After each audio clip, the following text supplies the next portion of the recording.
I don't think it's wishful thinking under the leadership of Speaker Pelosi and the House Democratic majority in the last 2 years. We worked with President Trump whenever and wherever we could. We worked with him, for instance, to pass the historic U.S. Mexico Canada trade agreement that protected good paying American jobs. We worked with him prior to that on criminal justice reform. We worked with him on the initial COVID-19 relief packages. And so we're prepared to continue to work with Republicans to deal with this once in a century pandemic, which requires a once in a century congressional response that should be comprehensive, compassionate, and continuing. We have to crush the virus, which means testing, tracing, treatment, and vaccinations for every single American.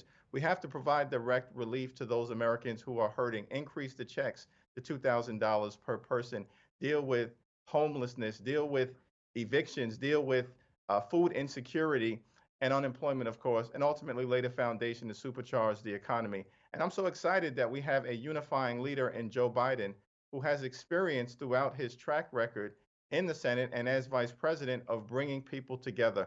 The COVID-19 pandemic is not a Democratic problem or a Republican problem. It's an American problem. We're going to get that kind of leadership from President Joe Biden and Vice President Kamala Harris, and we're prepared as House Democrats to work with our colleagues on the other side of the aisle to get this done.